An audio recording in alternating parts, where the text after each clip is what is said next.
Senhoras, senhores, queridas irmãs, queridos irmãos espiritistas, caras amigas, caros amigos que nos acompanham através da internet, nossos votos de muita paz. Anoitecera, a cidade às margens do pequeno mar estava adormecida. Uma franja de luar falava da distante mensagem dos céus. A grande mansão, que tomava uma quadra da cidade, também parecia em silêncio. A natureza respirava um suave aroma de rosas de Shalom. E à porta de entrada, um homem mal vestido batia à porta de madeira, chamando a atenção. Aquele palacete era muito conhecido e a cidade também. Mais de uma vez, a rainha do Egito tivera a oportunidade de passar o verão, graças ao seu clima mais ameno do que no Egito. E a cidade ganhara fama por ser construída com uma arquitetura grega, gozando dos privilégios hebreus. O homem golpeia a porta de entrada. À noite permanece quando o porteiro se acerca e abre o postigo e pergunta o que deseja. Ele defronta um mendigo que suplica falar com a senhora. E o porteiro diz no ar zombeteiro: a senhora repousa. A esta hora da noite, toda a cidade de Magdala está adormecida. Mas o estranho, que parece ter uma mensagem diferente, diz ao porteiro aturdido: eu venho atendê-la. Tivemos um encontro e eu prometi que ele traria a resposta. O porteiro zomba: mas quem é aquele homem miserável que vem procurar a vendedora de ilusões? Ela se hospedara em Magdala fazia pouco tempo e o seu palacete era o lugar em que as alegrias rosas desatavam os perfumes do prazer diariamente. No entanto, era uma personalidade singular, porquanto, periodicamente, forças demoníacas lhe tomavam as carnes brancas e ela entrava em êxtase, permanecendo quase que falecida. Mas a senhora não recebe. Hoje ela está prostrada. E o homem insistia: necessito falar com ela. Hoje é a única oportunidade de que dispomos para falar-lhe a respeito da vida. Ela contatou-me para trazer-lhe uma lição de vida neste andar de morte e desencanto pelo qual transita. Mas o porteiro era implacável e o visitante teimoso. Eu farei esta porta soar de tal forma que a senhora despertará do seu letargo.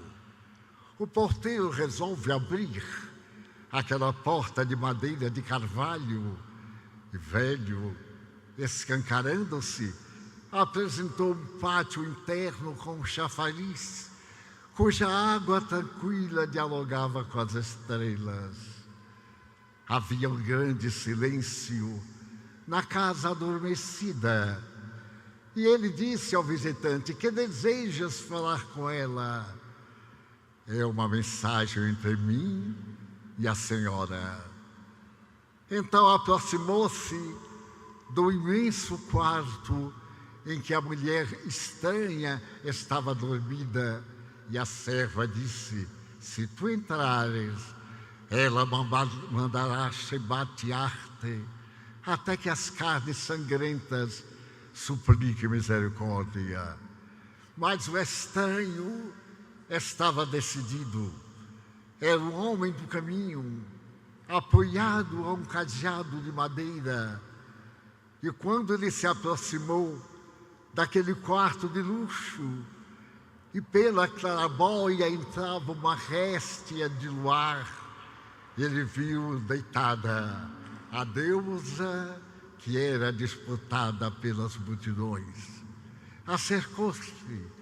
Ela parecia perdida em um longo letargo, respirava com dificuldade, e o estranho disse: senhora, senhora, eu o encontrei e veio dizer-lhe que ele vos está esperando. A mulher continuava naquele transe que agora se tornara mais agitado. Abriu os olhos surpresos e defrontou o mendigo diante dela. O desabie longo de veludo azul deixava ver parte da carne branca, desejosa de sedução. Quem és tu? Perguntou cansada. E ele disse: senhora, eu sou aquele mendigo da estrada que se acercou da vossa liteira quando vieste para Magdala, acompanhada de Próculo, o senador da República. Não vos recordais? Eu supliquei uma ajuda para falar com Jesus. Eu soube que ele estava aqui próximo, em Cafarnaum, e eu necessitava que ele me tocasse, senhora. Eu trazia no meu corpo as rosas pútridas da lepra, e ouvi dizer que ela atendia a multidão sem fazer interrogatório. Vós abriste a cortina, me atiraste um denário e disseste melancólica: vai, e se tu o encontrares e ele te limpar a lepra, procura-me, porque também leprosa eu sou, e necessito que alguém diminua da minha alma o peso das aflições. Senhora, eu encontrei Jesus diante do mar e sei que agora ele dorme na casa de um discípulo a poucos minutos daqui. Vamos, senhora, ele vos espera.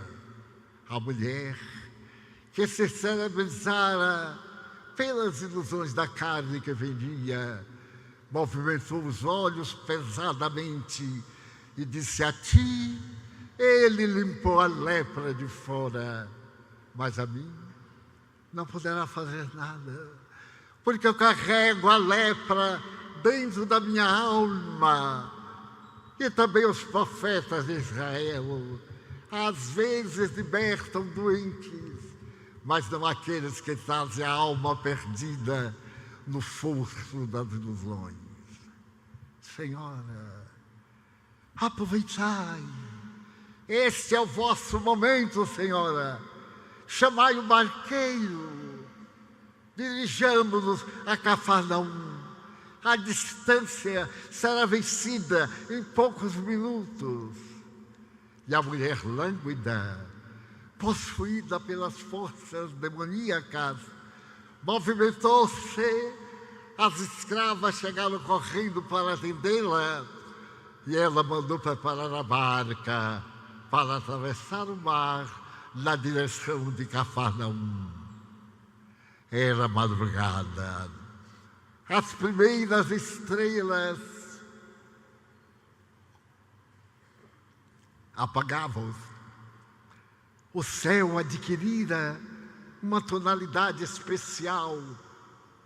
E de repente, sobre as águas tranquilas do mar, uma barca, a mulher, o barqueiro e o homem do caminho. A barca singra, as águas em movimento no mar, e se cravam adiante na areia úmida da praia. Uma casa se destaca da solidão do terreno. É a casa do pescador Simão Barjonas. A porta do fundo está aberta. A mulher está coberta com um peplo de tecido pesado para resguardar-se da madrugada. E o homem diz: Senhora, ei-lo ali próximo, ide. A mulher se levanta suavemente, amedrontada. É uma meretriz. Ela já houvera sido expulsa de várias cidades.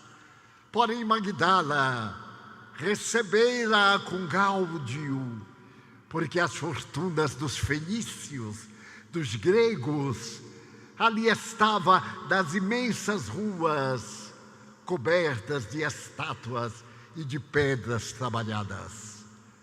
Ela levantou-se e pisou na praia imensa, que parecia braços de mãe, aguardando a ternura de desesperados filhos. Aproximou-se da porta, empurrou-a, e na sala, em semi-oscuridade, ela o viu sentado e olhou para trás. Havia no rosto daquele homem uma serenidade indizível. Os cabelos da tonalidade do ouro velho adornavam-lhe a face de beleza esplendorosa. E ele olhou para ela e sorriu. E disse-lhe: Maria. Ela dobrou-se e proclamou em lágrimas: Rabone, mestrezinho. Ó Maria, eu te esperava desde antes. E tu me conheces a mim, a peregrina da loucura? Ó Maria, ergo bondus pastor sum. Eu sou o bom pastor. E o bom pastor conhece todas as suas ovelhas, uma a uma, pelo nome. Não te espantes de chamar-te Maria. Senhor, que deverei fazer para entrar no reino dos céus? Ama. Ó Senhor, esta palavra é um punhal cravado no meu coração, porque muitos homens vão passado pelo meu caminho e eu nunca os amei. Ando na busca de um amor que me preencha de dentro para fora e que me faça sorrir sem que as lágrimas do arrependimento coroem meus olhos depois da ilusão. Amar? A quem amar neste mundo de mentiras? Amar os teus filhos, Maria. Filhos. Eu tenho ventre varado, mas nunca tive a honra de ser mãe. Quem seriam os meus filhos, Senhor? Maria, quando eu te peço que ames aos teus filhos, eu não me refiro às flores de carne que saiam do teu ventre. Amar os filhos da carne é mais do que um dever imposto pelas leis de Deus.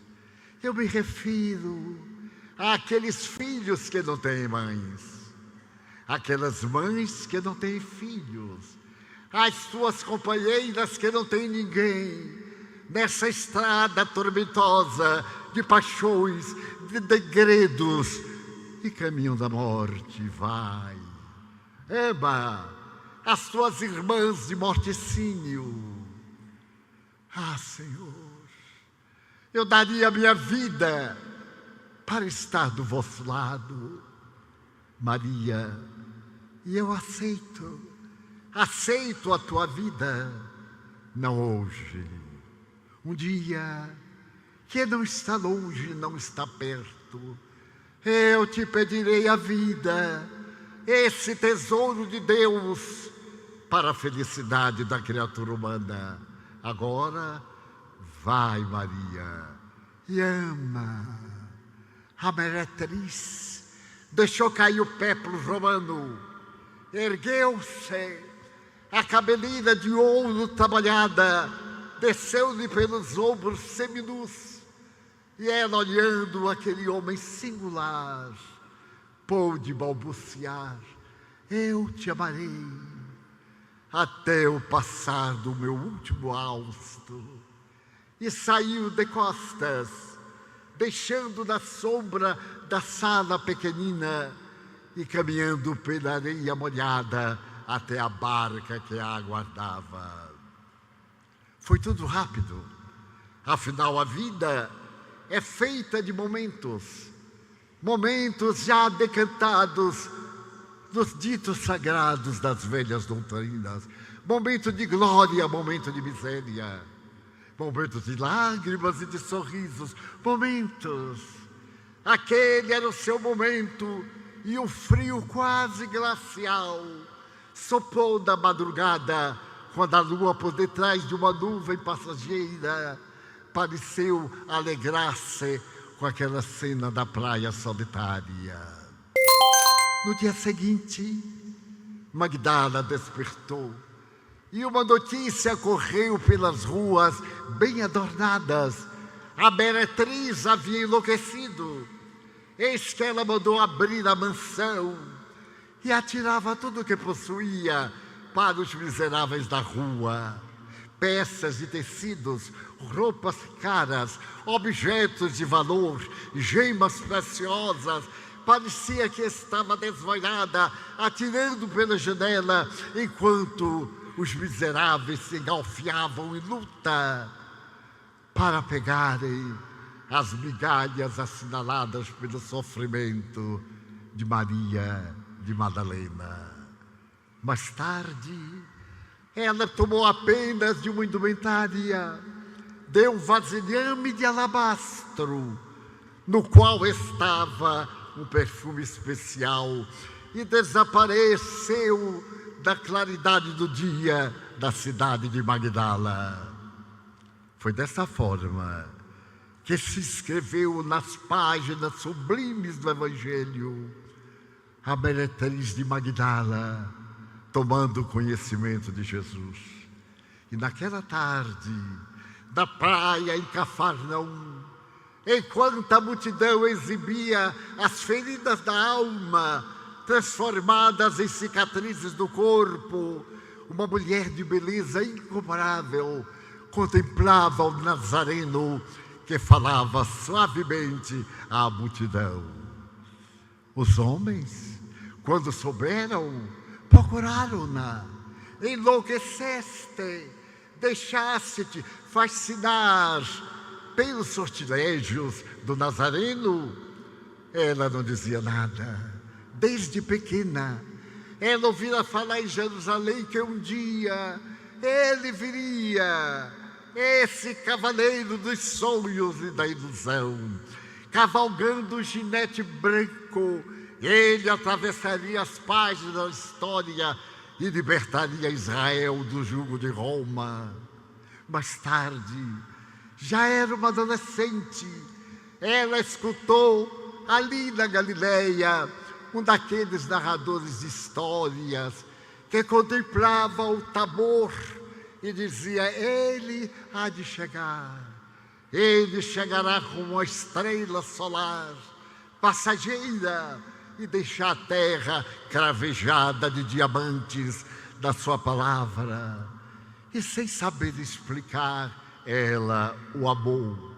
Esse amor da juventude, feito de rosas e de ternura.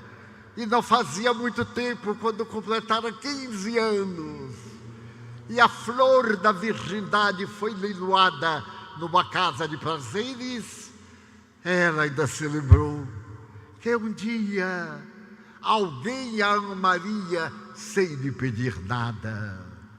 Foi assim que aquela jovem de natureza desconhecida apareceu no cenário do Evangelho de Jesus. E ela ouviu a mensagem daquele dia: vinde a mim, a vós que tendes sofrimento, tomai a vossa cruz e vinde. Eu sou o caminho da verdade e da vida, e não tendes uma outra forma para chegardes ao meu Pai. Ele falava, as palavras não eram palavras, eram notas musicais que os lábios levemente entreabertos entoavam numa sinfonia incomparável de bênçãos. Era Jesus, que viera daquela primavera de Nizam para regar a terra preparada dos corações.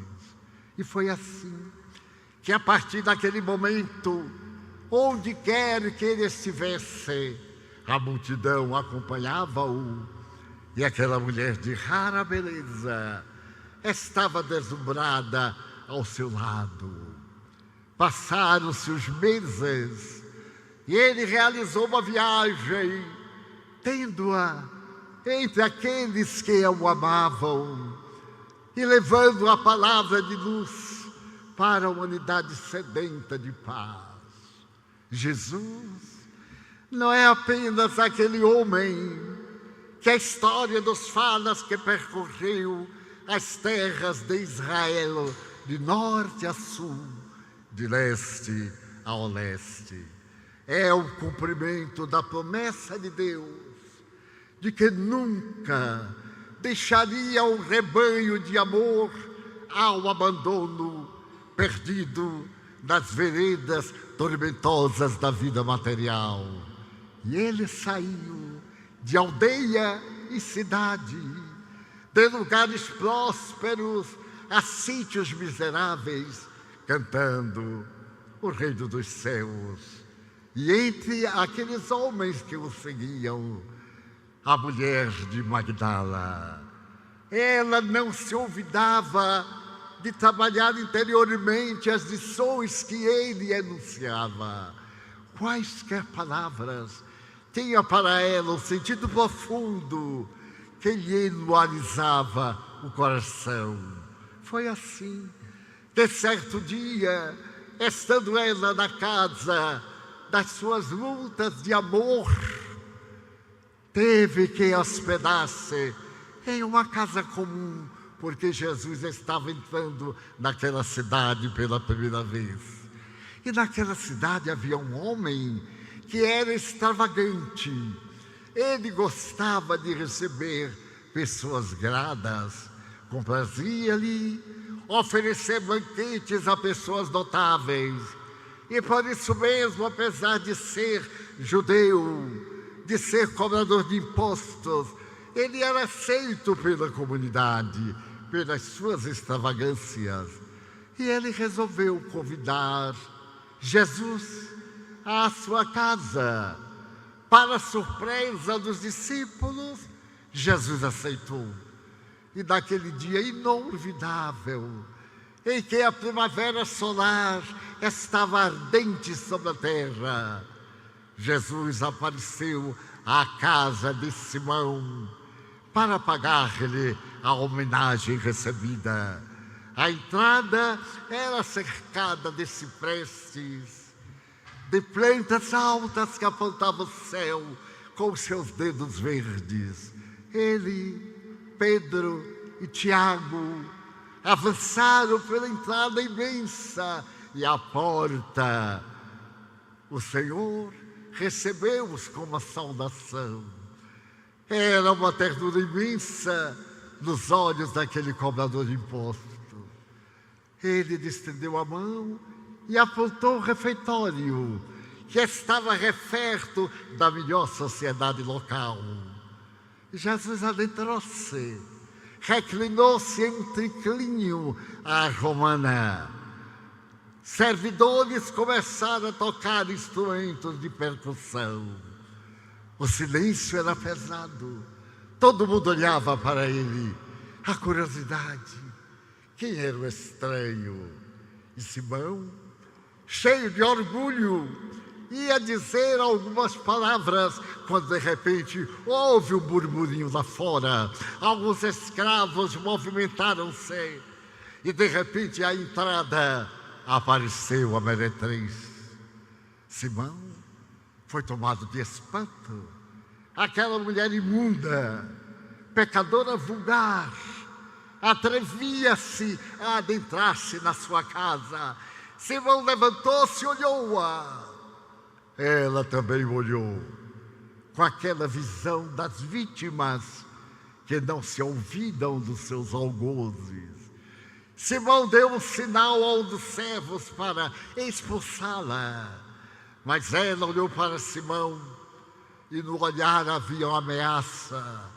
Simão combatia o comércio da carne, mas era seu cliente nas noites de fantasia.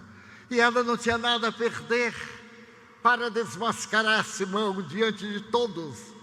Simão, então envergonhado, abaixou a cabeça e ela olhou na multidão aquele homem singular, ajoelhou-se-lhe aos pés e, abrindo o vasilhame de alabastro, começou a derrubar-lhe perfume de nardo, a preciosa flor e o perfume mais especial de Israel.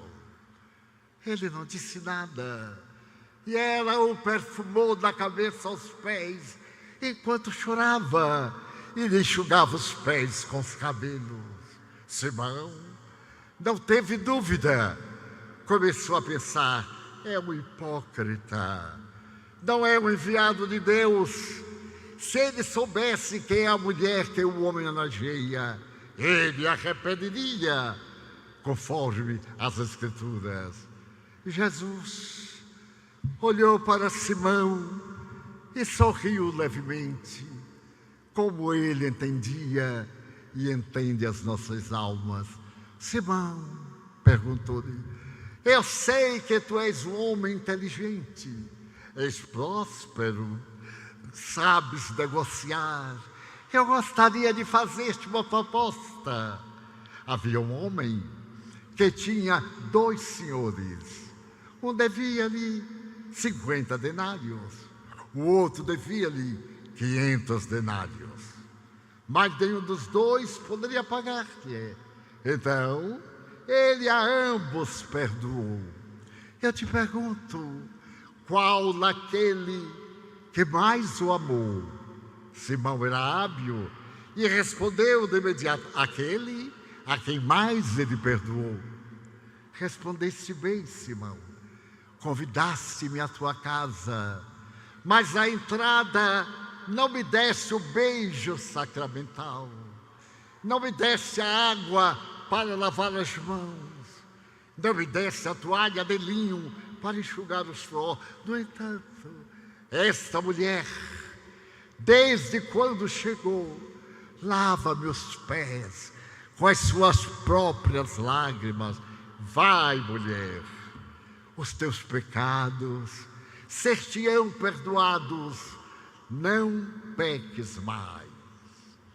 A antiga meretriz ergueu-se, deu um grito e desapareceu pela porta aberta na direção do mundo.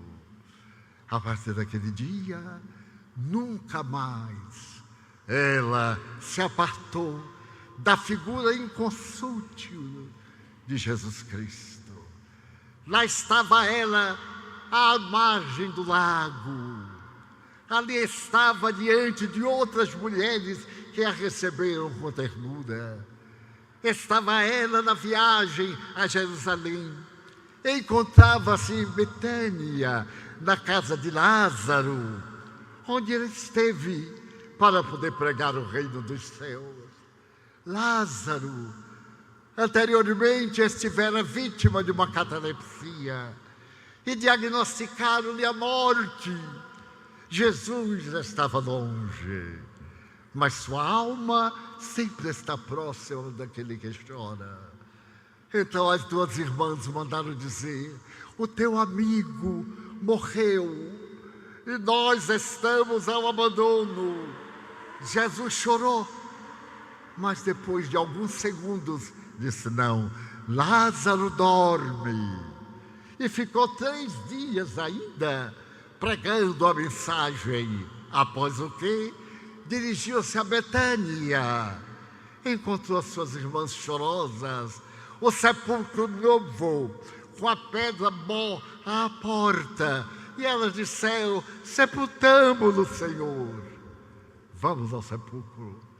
Afastaram a rocha e o odor pútrido saiu daquele ambiente cerrado. Não era a decomposição pela morte, é que Lázaro padecia de exulcerações. E durante aqueles dias da cova abafada, dominado pela catalepsia, pelo transe profundo, ele adormecera. E Jesus, chegando à porta e vendo aquele homem envolto na gaze que separava dos vivos, ele disse: Lázaro, sujetambula, levanta-te e anda. Então o homem morto, aparentemente, levantou os braços, acercou-se de Jesus e estabeleceu esse recorde de que a verdadeira morte não é a do corpo, é a do caráter. É aquela que faz da alma escrava das paixões. E Lázaro, na sua casa em Betânia, cercada de rosais, com suas irmãs Maria e Marta, recebia Jesus com uma alegria incomparável, porque estava chegando o momento em que ele viria pela última vez a Jerusalém. Os alicerces de Israel estavam abalados. Fazia 400 anos que a boca profética da divindade se iniciara. E de repente, no período de Augusto, no segundo triunvirato, as areias suaves das rochas, das montanhas da Judéia, escutaram à noite o balido de uma ovelha densa, doce, que era Jesus chegando à terra.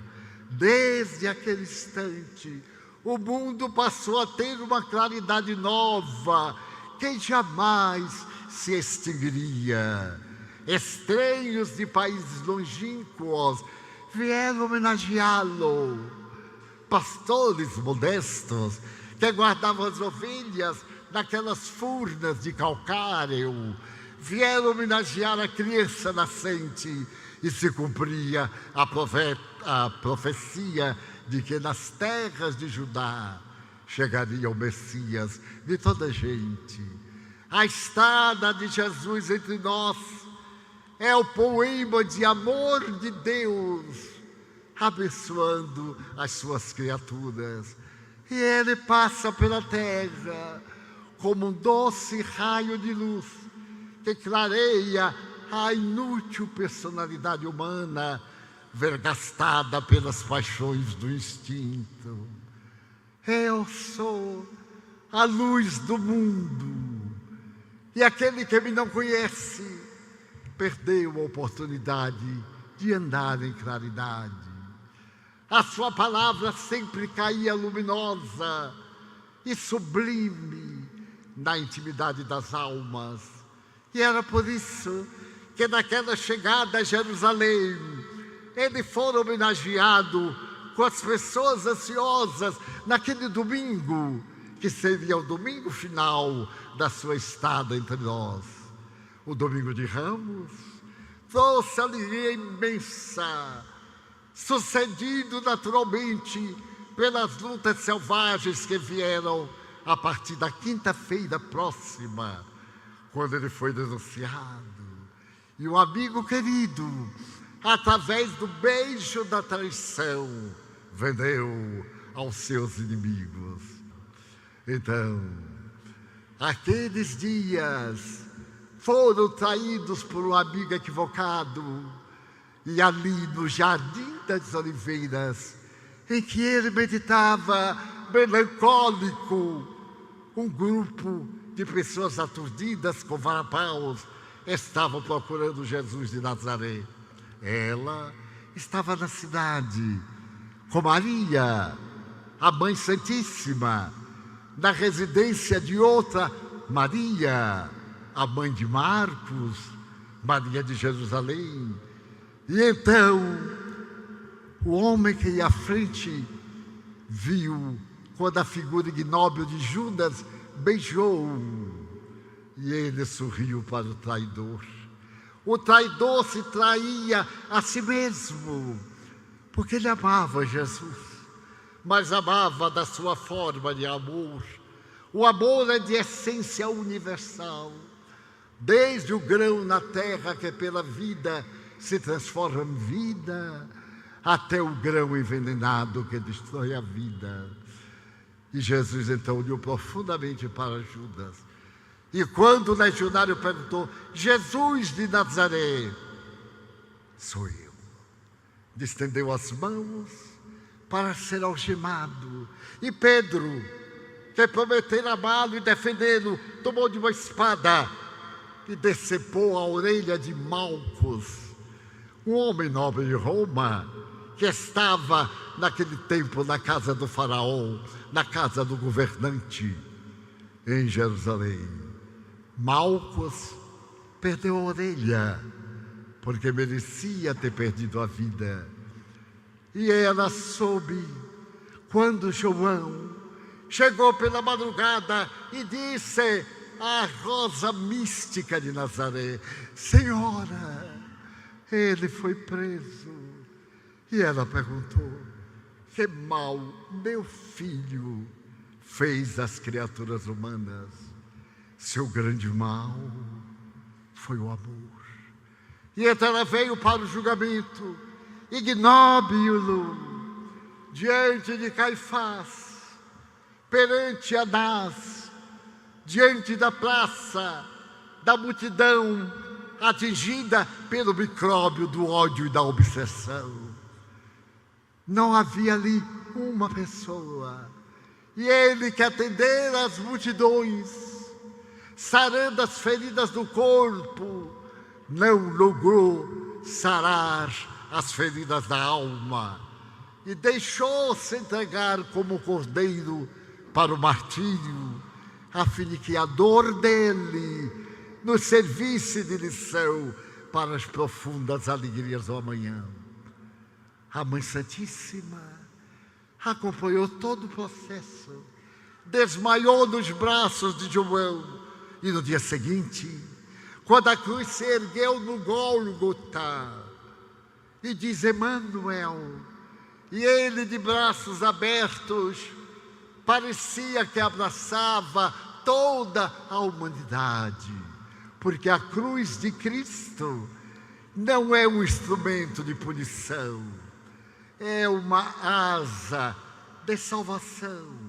A cruz estava acima da terra, e ele voava na direção do povo, da humanidade. Os céus aplaudem os relâmpagos que iluminam os trovões, a tempestade cai. E quando o atormentado homem da cruz diz: Senhor, lembra-te de mim quando entrares no paraíso. Ele olha aquele estranho da direita, chamado Dimas, um ladrão, mas de alma sentimental, e diz: em verdade te digo hoje, entrarás comigo no paraíso. Foi assim que ela pôde acompanhar a tragédia da cruz, que os seus olhos puderam ver o ser amado tombar a cabeça e após descendo do madeiro, plantado no sepulcro aberto de propriedade de José de Arimateia, seu discípulo anônimo, também de Nicodemos, doutor da lei, e seu discípulo estranho e distante. E 3 dias após, quando foram levar ungüentos e perfumes para balsamizar o corpo e embalsamá-lo, encontraram a sepultura aberta, a pedra de mó rolada, e lá embaixo o tecido fino que fora doado por Nicodemos para cobrir o corpo. Seria o manto de Turim? Perguntam os estudiosos das Escrituras. Então, os discípulos perceberam que o corpo havia desaparecido e voltaram tristes. Pedro, João, voltaram ao cenáculo onde fizeram a última ceia, e ela ficou a meditar ali no Calvário, entre as rosas silvestres que fizeram do meu Senhor. De repente, ela viu alguém de costas, a túnica alva, e ela atribuiu ser o jardineiro e perguntou: Senhor, para onde levaram o meu Senhor? E ele se voltou e sorriu para ela, e ela repetiu: Rabone, Maria, vai e dize aos meus amigos que eu voltei.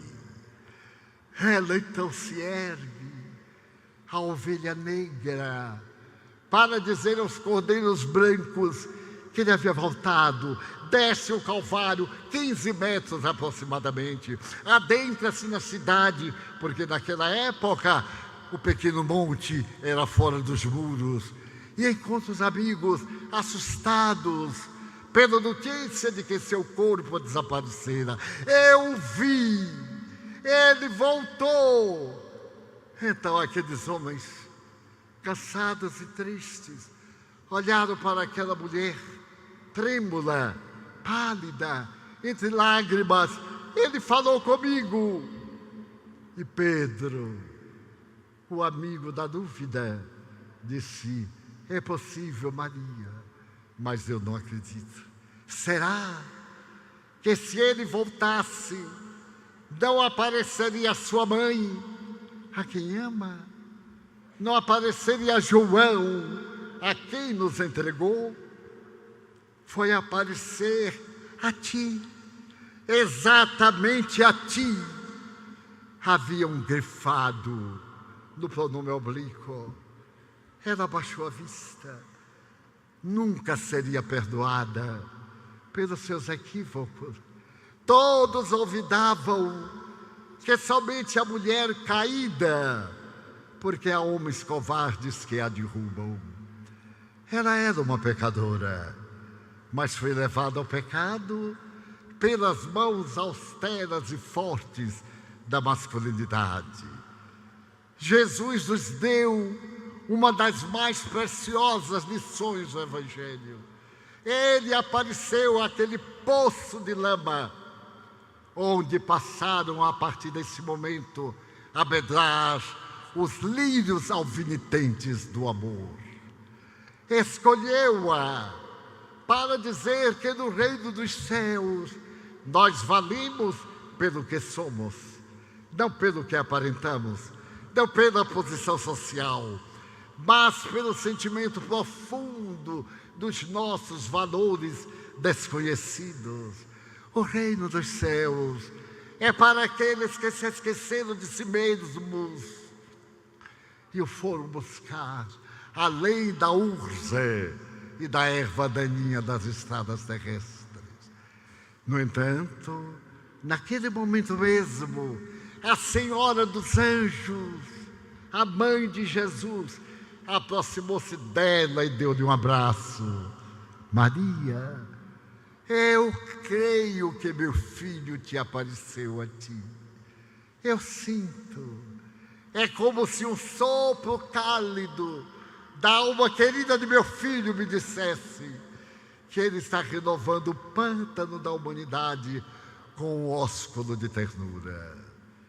A partir de agora, ele irá aparecer inúmeras vezes ali no cenáculo, irá aparecer na estrada da cidade de Emaús, irá aparecer na Galileia, naquela tarde inesquecível, quando 500 pessoas aproximadamente se reuniram para escutar a palavra de João. O mar tranquilo, o mar amado, o mar para Jesus, era um livro de ternura cujas páginas ele movimentava para lavar as paixões humanas. Então, naquela tarde encantadora, em que João falava na despedida, eis-o que apareceu. E todos deslumbrados viram-no, flutuando a dizer: ide e pregai. Pregai o Evangelho a todas as gentes. Eis que eu vos mando como ovelhas mansas ao meio de lobos rapaces. As serpentes terão suas cabeças esmagadas. Os maus serão vencidos. As ovelhas beberão na mesma fonte dos lobos. Ide, eu irei convosco. A despedida estava feita. Os 500 da Galileia espalharam-se pela terra e hoje, eis-nos no mundo angustiado, divulgando a esperança do reino de Deus, feito de amor, de ternura. Jesus está de volta, conforme prometera. No entanto, cada um dos discípulos partiu para que a mensagem rapidamente chegasse aos corações. E na Galileia, a Galileia formosa, a Galileia dos lírios, a Galileia das flores miúdas, a doce Galileia, onde ele atendeu as criancinhas, convidando-nos a ter a ingenuidade das almas pulcras da fase infantil. Maria viu os companheiros viajarem. A Mãe Santíssima foi para Nazaré, para a casa de familiares. Cada discípulo procurou partir para um lugar. O último foi Pedro. Ele deveria viajar a Jerusalém e de Jerusalém ele seguir a Roma, a grande meretriz do seu trono de poder, para levar o Evangelho. E na despedida, Maria disse a Pedro: leva-me contigo. Não posso, tu és mulher, e a mulher é frágil. Então, naquele momento, Pedro despediu-se e ela ficou a sós na praia, ali na praia onde eu vira Jesus tantas vezes. Passou o primeiro dia, ela procurou um emprego, mas quem daria emprego a uma mulher recém-equivocada? Estava ela esfaimada, com tormentos. 3 dias depois, quando percebeu um grupo de pessoas que se aproximavam pela praia de Cafarnaum, eram leprosos que chegavam da Síria, vinham a cavalo, vinham a pé. Era um grupo de farândula de sofredores. E quando eles foram passando, ela perguntou: aonde ides? A Cafarnaum, encontrar Jesus para lavar nossa alma. Ela disse: oh, chegastes muito tarde, nós o assassinamos e ele levou as nossas mágoas no seu coração. Ela pôde ver naqueles rostos o desencanto a angústia. E disse: mas ele nos negou a palavra e falou-lhes das bem-aventuranças. Falou que o reino dos céus não está lá, mas dentro do coração. E eles ouviram. E ela falou-lhes: as autoridades vieram expulsar os leprosos, e eles se foram quando estavam a regular distância.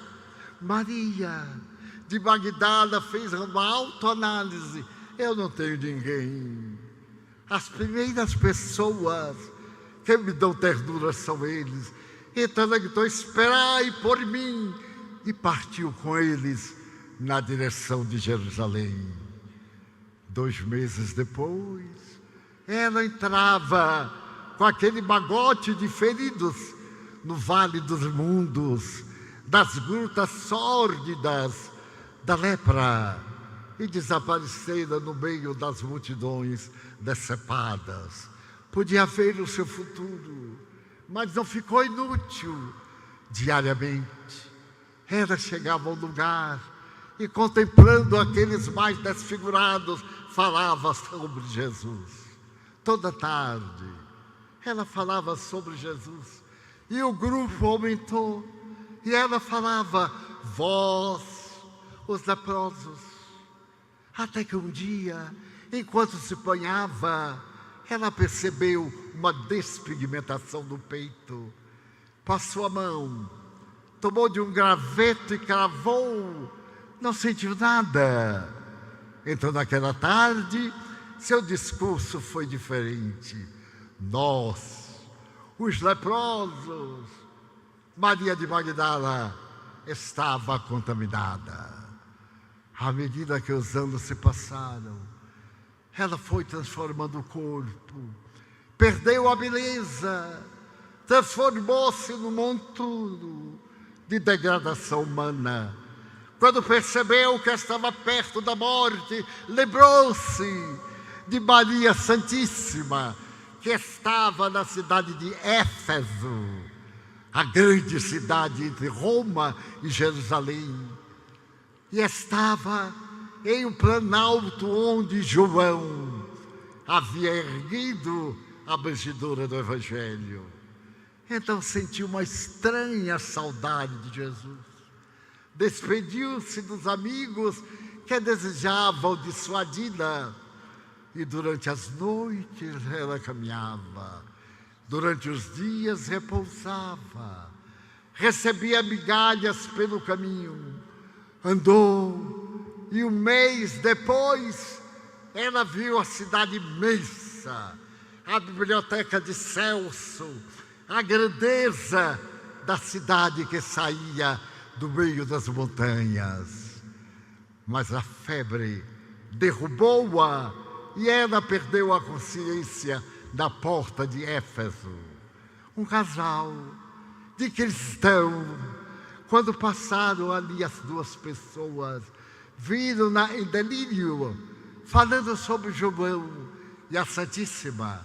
Carregaram-na e levaram-na para o promontório, aonde hoje tem a casinha de pedras, que teria sido aquela mesma onde esteve, e uma grande vidente do século XVIII teve a ocasião de desenhar no mapa, tomar-lhe o mapa e dizer: aqui.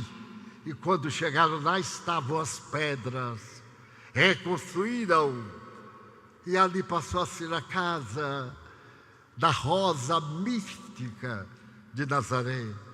Ela foi levada, a Santíssima recebeu-a por 3 dias e 3 noites. Ela delirou em febres, até que de repente o mar Egeu estava próximo. Ela percebeu que 2 mãos arrancaram-na do corpo, e ela flutuou como uma falena de luz em pleno dia amanhecendo. Ouvia canto estranho e um número enorme de almas ao seu lado. Então ela se lembrou da Galileia, se lembrou de Cafarnaum, ali da cidade em que vira Jesus e aquela comitiva que flutuava no ar, seguia e via do alto Rio Jordão, como se fosse uma harpa na qual Jesus tocou a sinfonia das bem-aventuranças.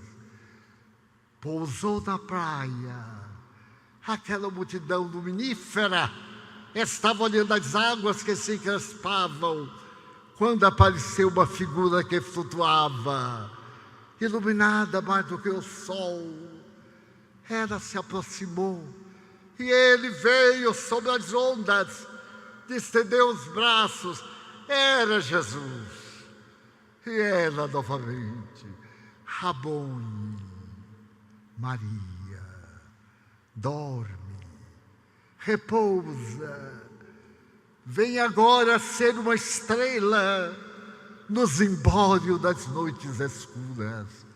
E a semelhança de um raio de luz, rasgou a claridade do dia, e naquele dia maravilhoso, perto do Cruzeiro do Sul, apareceu uma estrela de primeira grandeza.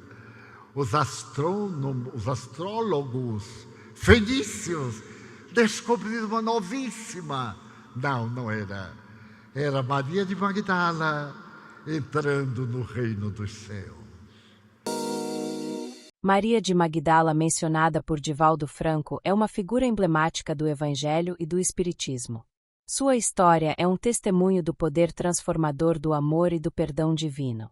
Para entender plenamente os eventos narrados, precisamos explorar os aspectos filosóficos e espirituais presentes nessa trajetória. No contexto espírita, a transformação de Maria de Magdala ilustra o princípio da lei de progresso. Allan Kardec nos ensina, em O Livro dos Espíritos, que todo espírito está destinado à evolução moral e intelectual. Maria, outrora marcada por equívocos e julgamentos, simboliza a capacidade de superar as imperfeições ao optar pela regeneração. Quando Jesus a perdoa e diz, não peques mais, ele não apenas oferece compaixão, mas também lhe dá a responsabilidade de reescrever sua história. Essa lição reforça que o arrependimento é o primeiro passo para a redenção, como descrito na obra O Céu e o Inferno. No entanto, o arrependimento por si só não basta. É necessário expiar as consequências dos atos e, finalmente, buscar a reabilitação pelo bem que se pode fazer no presente.